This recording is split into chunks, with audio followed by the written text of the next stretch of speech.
So I come from a very secular background. I grew up in Rye, New York. I was a child actor. I did 3 Broadway shows before I was 11 years old. So to speak about the Lubavitcher Rebbe, for me, is a very big stretch.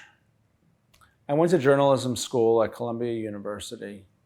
I got my first job in Naples, Florida as a television news reporter for the Fox affiliate in Naples. And after being there for 3 or 4 years, I desperately wanted to move to Miami to raise a Jewish family. I didn't have children at that point. I said to my dad, how do I get to Miami? He said, I'm going to go to the Rebbe's burial site, the Ohel. My father loved the Ohel.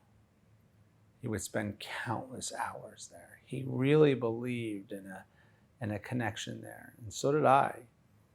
Because after my father went to the Ohel, he wrote a letter which he so believed in that he showed me a copy.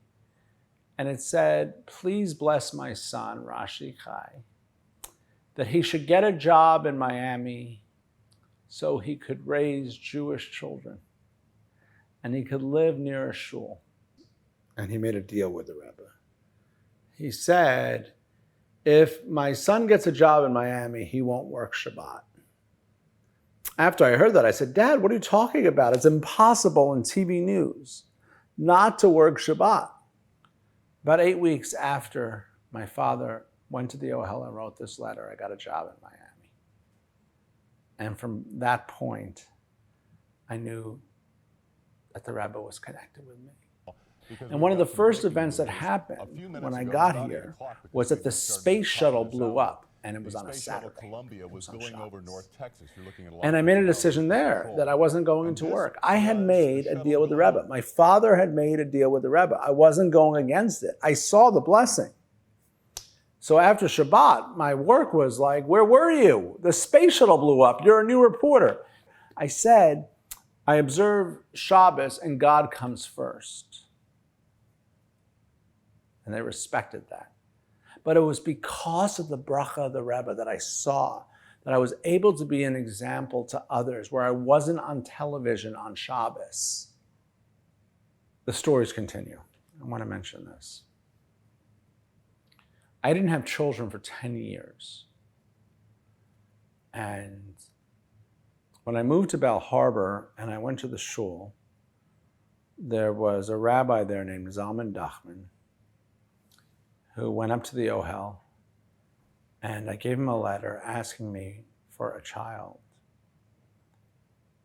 And according to the obstetrician, that child was born 9 months and change after that letter was dropped off.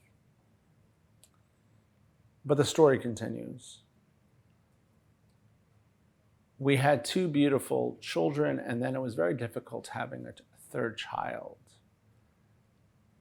And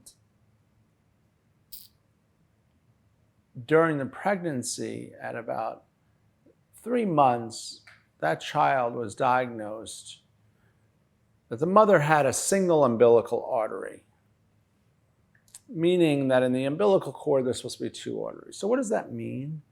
It means there could be issues with the baby.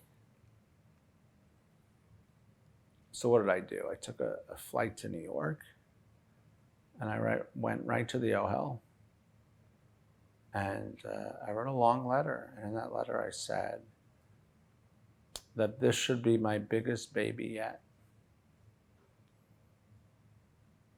Pregnancy lasted, and it happened to be a C-section. And when the doctor brought out the baby, the doctor said, Mazel Tov, this is your biggest baby yet.